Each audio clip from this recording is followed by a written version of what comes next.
Welcome to the Commonwealth Policy Center's Candidate Forum. I'm your host, Cole Cusick. Today, Republican candidate Calvin Leach joins us regarding his bid to represent Kentucky Senate District 37. His opponent is Democrat incumbent Senator David Yates. Senator Yates was invited to participate in this forum, but chose not to respond. Lastly, Senate District 37 covers a portion of Jefferson County. Calvin, welcome. Thanks for having me. You're welcome. To begin, Calvin, why are you running for office? Well, we've reached a point where it's time to make sweeping changes across the board here in the political landscape in Jefferson County. We've got too many people who have been in office for far too long and have done very little to move the needle in a positive direction. When I went on Forward Radio during the primary, which I think was back in March or February when I did this, one of the key points that I consistently harped on was the fact that the overwhelming majority of the American public is fed up with this whole career politician model. I'm actually convinced at this point that it's the root cause of government corruption. I believe in the concept of a citizen legislature, which in its true essence is a government that is run by regular working class citizens who understand the issues faced by other regular working class citizens. Those are the kinds of individuals that we need serving as our elected representatives, as opposed to these corrupt career politicians who are out of touch and live a totally different life. Now, obviously, I have my own policy ideas for how I want to go about tackling some of these issues that are in front of us. And we're going to get into that as this conversation goes on. But I would say ultimately, the reason why I decided to put my name on the ballot was because I felt like it was time to step up, to stop complaining about the state of affairs, and to hopefully contribute to this massive red wave that I think a lot of us are eagerly anticipating. Yeah, thank you. I know it's going to be a tough haul for you. This is a traditionally Democrat district in Louisville. How are you going about reaching some of those moderate to Democrat voters in your district that you're going to need to win this race? So a lot of it has just been door-to-door canvassing, typical shoe leather politics. I have some people that are helping me. I have a very dedicated volunteer team, and we're trying to get out and reach as many people as I can. I have been responsive to anybody, especially people like you who want to interview me, who want to discuss the state of affairs with me and the way I view the situation in my district, as well as the situation in our city, state, and country. And I've just been as proactive as possible while simultaneously taking advantage of the fact that my opponent, Mr. Yates, has essentially done the complete opposite and not been very proactive at all about reaching out to the electorate. Yeah. Jefferson County is definitely different than much of the rest of the state, western, eastern, even parts of northern Kentucky, and you all face different challenges.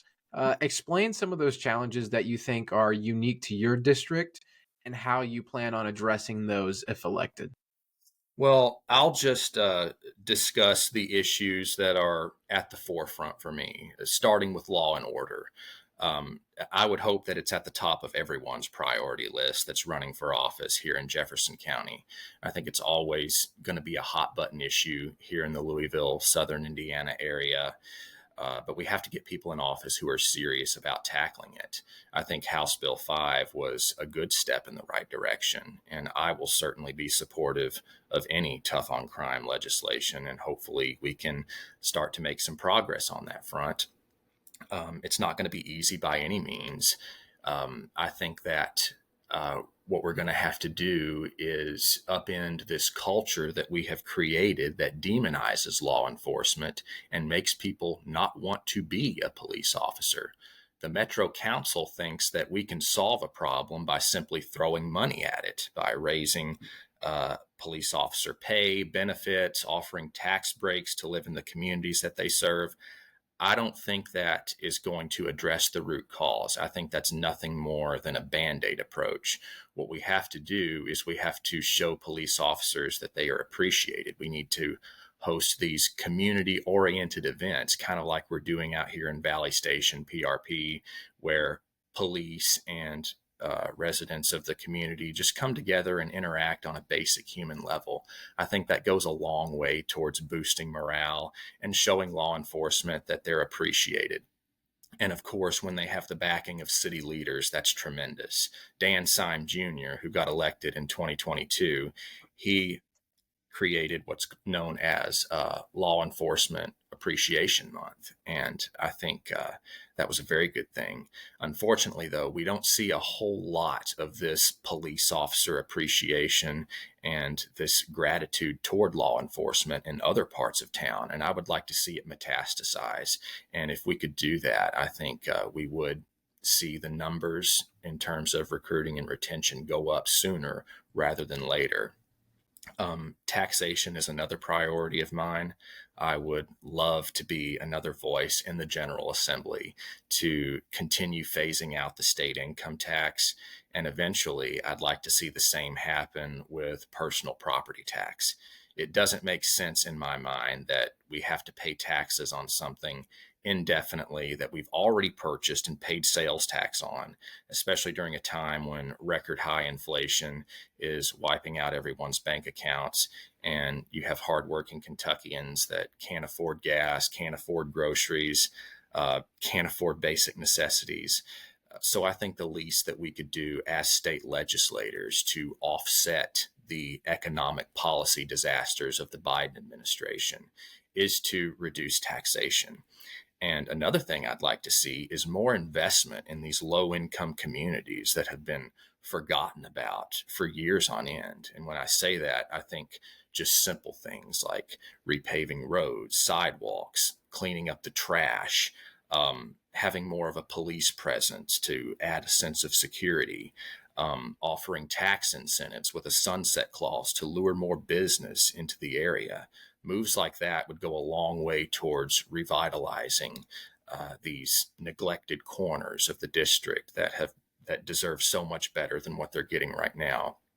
And I'll add one last thing. I would also like for us to be more ambitious. We need to do a better job as a city and a state of capitalizing on big opportunities that are in front of us. And one opportunity, one specific instance that comes to mind right now is these renovations that are taking place at the airport. Now, I know that an entailment of the SDF's master plan is to have international flights at some point, but we don't know when that is. There's been no concrete time frame that's been put out there. I don't want to wait 5 years to fly round trip from here to Cancun. That's something we should already be doing. I think that international markets wouldn't just be sustainable for Louisville's economy. They would be exceptional, especially in terms of bringing in jobs, bringing in tourism, obviously generating more operational revenue for the airport, and really just putting our city and our state on the national map. I think that the return on investment here is a no-brainer, and it's something that, like I said, we really need to be aggressive about jumping on.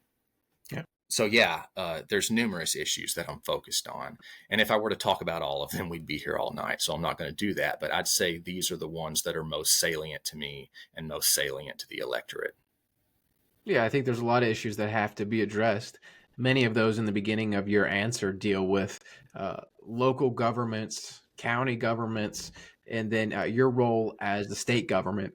In recent years, there's been talk about the state coming in and having a larger influence in the school district in Jefferson County, and that dynamic. But the big thing on the ballot this year, alongside of your race and many other races, is going to be Amendment 2, which would allow the voters to change the Kentucky Constitution to allow for educational opportunities outside of the public school system, most commonly known as some form of school choice program. Where do you stand on school choice and Amendment 2, and how do you think that, if passed, this would affect Kentucky's families? So my stance on school choice is very simple. I think that if the public school system is failing its students, then they should have a right to pursue other options at their disposal. So I'm fully supportive of Amendment 2. right now, the Jefferson County public school system is a dumpster fire, for lack of a better word. They have 3 times the amount of funding that they need to accommodate each student. The bulk of that revenue comes from our property taxes, referring back to my previous point of phasing out personal property tax. I think the best way to hold them accountable when they fail is to hit them in the pocketbook. Why should the taxpayers of Jefferson County continue to be on the hook for a failing education system, especially when the leadership of the JCPS refuses to do anything to correct these problems?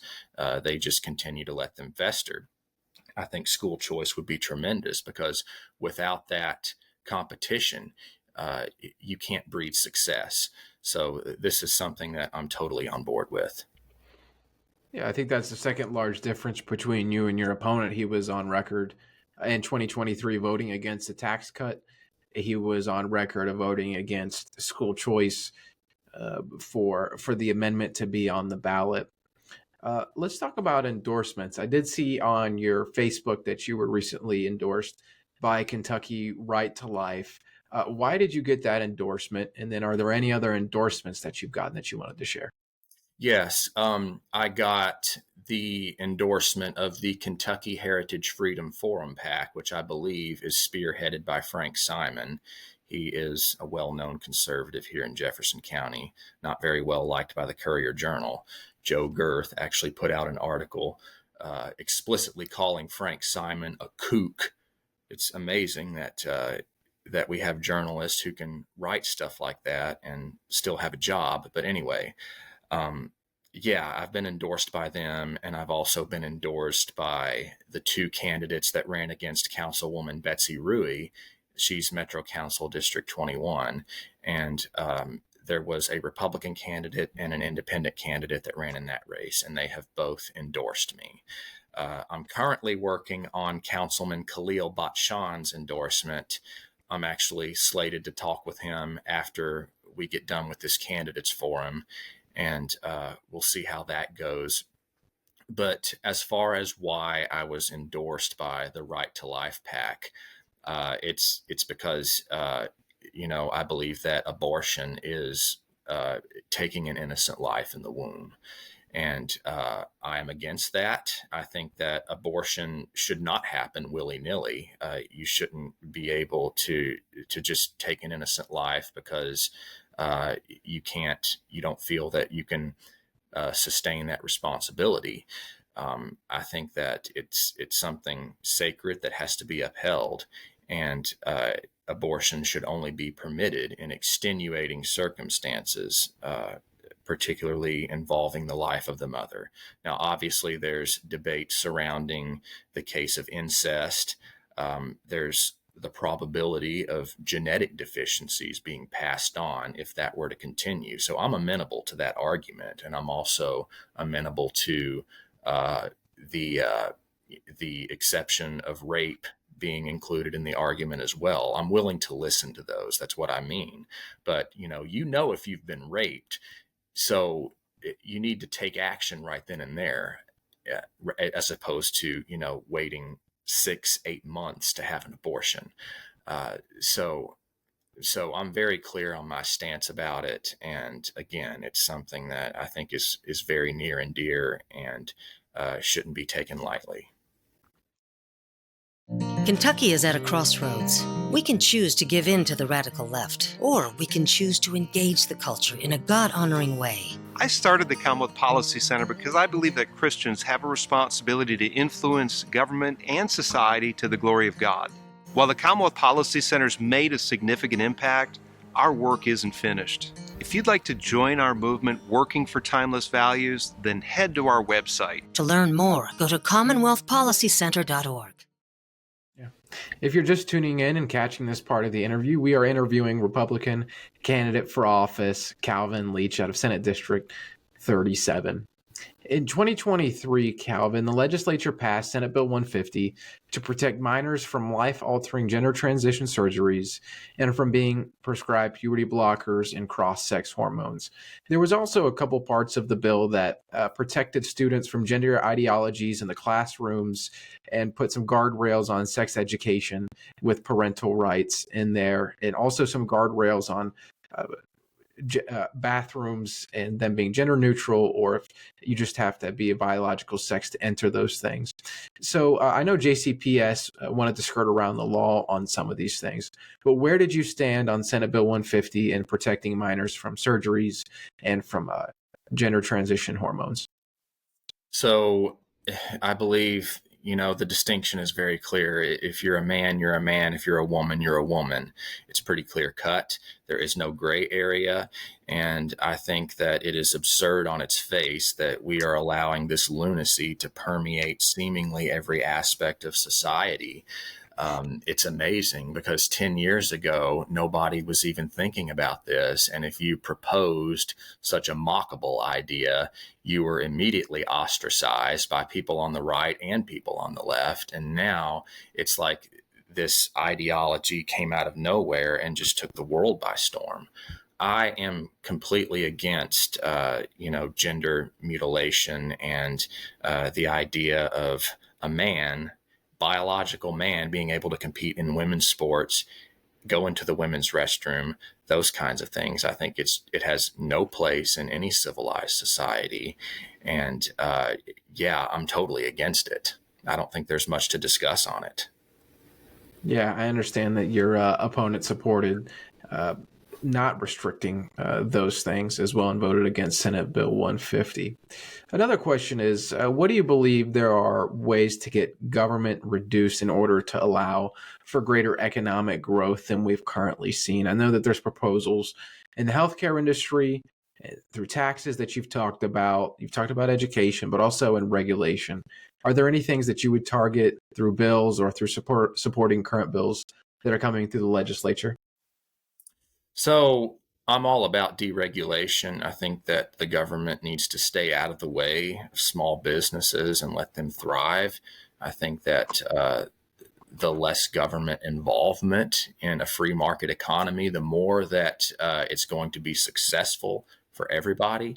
So ultimately, I think we need to have an economic environment that is conducive to capitalism and that is going to promote entrepreneurship. As far as any specific bills that are going through right now, I can't think of anything off the top of my head, but I'm all about common sense economic policies. So I would certainly be supportive of anything that comes in front of me. Yeah.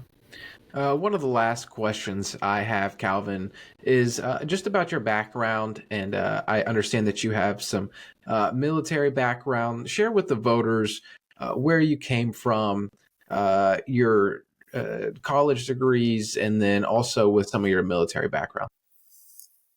So there's a lot to unpack with that. I was born and raised here in South Louisville. I've been in the Army for 5 years. I graduated from PRP High School.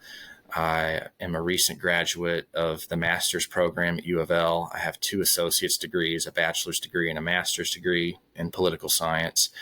I intern for Kentucky Refugee Ministries, and what I do with them is I work in their employment office and I help immigrants who come into our city find jobs and get assimilated into American society. And I previously worked for Councilman Rick Blackwell. He's Metro Council District 12. He's currently running against Jonathan Joseph. That's expected to be a tight race. And I attend church at Zion United Baptist, which is just around the corner from my house. And I guess I can go ahead and get into my worldview a little bit since I haven't discussed that much. I take on what I would describe as more of a utilitarian framework, which essentially means the greatest good for the greatest number of people. I think that's probably the most simplistic definition that I can give. And I would overlap that with a Christian ethics element.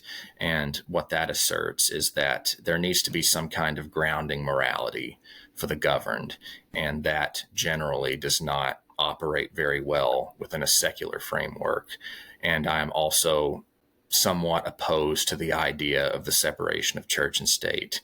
I think that having religion inform politics is not a bad thing at all. And in fact, we probably should have religion informed politics, especially considering the obvious moral decay that is very present in society today. But yeah, that is the gist of who I am and the summarization of my perspective. That's great. Thank you for being in the Army and serving in that way, and serving your community in the aspects that you do. I want to give the last question to you, which is, Calvin, why should voters get out and vote for you on Election Day, November 5th? So you have the choice of voting for me or voting for a career politician who has been in public office for a total of 14 years and done virtually nothing to move the needle in a positive direction. And I do want to say the reason why I'm doing this is nothing personal. Full disclosure, I've never even met Mr. Yates in person. And I would take this moment to encourage other aspiring political office seekers out there never to be motivated to run for office by a personal vendetta. It should never be about that. It should be about your belief that it is simply time to go in a different direction, to implement new ideas related to public policy affairs, and to bring about the kind of change that you want to see in your community. So what I would try to underscore the most with this, especially pertaining to this election cycle, is that we're at a point in this country where our city, our state, and our country are pretty much on the verge of collapse, and it's courtesy of failed Democrat policies. At the end of the day, my opponent is another voice in support of those same policies, and that's what we don't need. A vote for him is a vote for more of the same.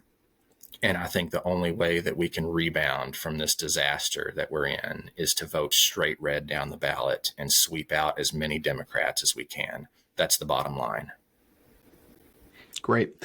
Thank you, Mr. Leach. And thank you for everyone who has joined us at Commonwealth Policy Center's Candidate Forum for Senate District 37. Remember, Election Day is November 5th.